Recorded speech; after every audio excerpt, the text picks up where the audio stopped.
Selamat pagi dan salam sejahtera buat kita semua. Perkenalkan, nama saya Andres Christopheranu, NIM 21020760 Prodi Tata Boga. Pada pagi hari ini, marilah kita mengucap syukur kepada Allah Yang Maha Esa karena rahmat dan karunia yang diberikan, sehingga kita diberi kesehatan yang baik, meskipun masih dalam wabah COVID-19. Izinkan saya membuka persentase tentang nasionalisme. Indonesia adalah ideologi yang muncul pada masa kolonialisme Belanda di Hindia Belanda, yang menyerukan kemerdekaan bagi koloni itu dan penyatuan sebagai negara yang merdeka dan berdaulat bangsa. Masa pembangunan di bawah kekuasaan kolonial itu disebut sebagai kebangkitan nasional Indonesia setelah memproklamasikan kemerdekaan pada tahun 1945 dan diakui kemerdekaan dari Belanda pada tahun 1949. Setelah Revolusi Nasional Indonesia, nasionalisme Indonesia bertambah sebagai seperangkat ideologi yang mendukung melanjutkan kemerdekaan dan pembangunan negara yang baru merdeka. Karena sifat Indonesia yang multi etnis, nasionalisme Indonesia tidak berdiri dari pembelahan terhadap satu kelompok etnis. Kadang-kadang diwujudkan sebagai nasionalisme kewarganegaraan, nasionalisme agama, dan nasionalisme sayap kiri. Nasionalisme tumbuh di Indonesia dimulai setelah munculnya Serikat Islam. Budi Utomo yang sudah terbentuk dahulu merupakan organisasi elit, sehingga tidak berkontribusi dalam menumbuhkan nasionalisme di seluruh kalangan masyarakat. Serikat Islam melakukan berbagai upaya dalam menumbuhkan nasionalisme dari seluruh daerah Hindia Belanda pada waktu itu. Karena adanya faktor pendukung di atas, maka Indonesia mulai muncul semangat nasionalisme. Semangat nasionalisme ini digunakan sebagai ideologi paham bagi organisasi penggerak nasional yang ada. Ideologi di Indonesia diperkenalkan oleh Partai Nasional Indonesia atau PNI yang diketuai oleh Ir Soekarno. PNI bertujuan untuk memperjuangkan kehidupan bangsa Indonesia yang bebas dari penjajahan, sedangkan cita-citanya adalah mencapai Indonesia yang merdeka dan berdaulat, serta mengusir penjajah dari pemerintahan Belanda di Indonesia. Dengan nasionalisme dijadikan sebagai ideologi, maka akan menunjukkan bahwa suatu bangsa memiliki kesamaan budaya, bahasa, wilayah, serta cita-cita, sehingga akan menampakkan adanya sebuah kesetiaan yang mendalam terhadap kelompok bangsa tersebut. Dalam kondisi seperti ini, apa saja tujuan bersama yang mengikat kita sebagai satu bangsa dan membuat kita merasa perlu untuk mempertahankan nasionalisme Indonesia? 2. Nilai-nilai apakah yang dapat mendukung tercapainya tujuan bersama? 3. Bagaimana formula nasionalisme yang relevan dalam konteks transnasionalisme dan kewarganegaraan global? 4.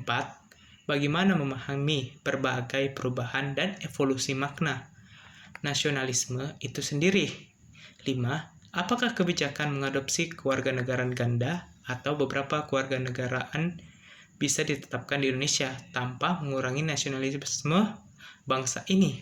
6. Apakah elemen-elemen pengikat yang mengikat kita sebagai satu bangsa dapat ditumbuhkan, dipelihara, dan diperkuat seiring dinamika kehidupan bangsa, bernegara, dan bermasyarakat? Yang mengikat kita sebagai satu bangsa adalah Pancasila, karena di dalam Pancasila terdapat tujuan nasionalisme, yaitu 1. Menumbuhkan dan mengikat rasa cinta tanah air dan bangsa. 2. Membangun hubungan yang rukun dan harmonis antar individu dan masyarakat. 3. Membangun dan mempererat tali persaudaraan antar sesama anggota masyarakat. 4. Berupaya menghilangkan ekstremisme berlebihan dari warga negara kepada masyarakat. 5. Menumbuhkan semangat rela berkorban bagi tanah air dan bangsa. 6. Menjaga tanah air dan bangsa dari serangan musuh, baik dari dalam atau dari luar. Nilai-nilai yang mendukung tercapainya tujuan bersama adalah nilai Pancasila untuk mengarahkan bangsa Indonesia senantiasa menempatkan persatuan dan kesatuan, kepentingan dan keselamatan bangsa dan negara di atas kepentingan pribadi dan golongan. Formula yang relevan untuk transnasionalisme dan kewarganegaraan global dengan cara 1. Pemberian muatan Pancasila yang wajib diberikan serta diamalkan di semua level pendidikan formal.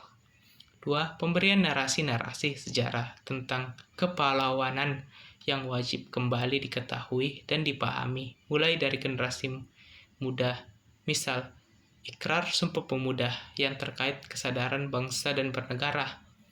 3. Nasionalisme dapat dilakukan dengan pendekatan budaya populer seperti kegiatan olahraga, musik, film, dan banyak lagi.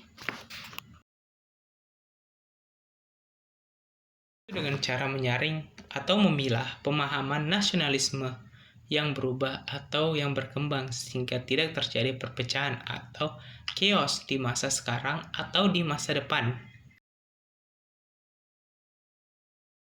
Tidak, karena apabila seseorang memiliki kewarganegaraan ganda, maka akan muncul stigma bahwa orang tersebut tidak menghargai kedaulatan negara sebagai warga negara. Juga, masyarakat akan mempertanyakan loyalitas sebagai warga negara, dan apabila orang yang memiliki kewarganegaraan ganda rentan dicurigai berbuat kejahatan seperti spionase untuk negara tertentu. Elemen-elemen yang mengikat kita sebagai satu bangsa adalah Pancasila, karena Pancasila sudah menjadi dasar negara dan ideologi bangsa Indonesia. Di dalam Pancasila terdapat prinsip nasionalisme, yaitu pandangan atau paham kecintaan terhadap bangsa dan tanah airnya, sehingga menumbuhkan kecintaan terhadap Pancasila. Terima kasih karena sudah mendengarkan presentasi saya dari awal sampai akhir. Apabila ada salah satu kata yang tidak berkenan di hati saudara-saudari, saya mohon maaf.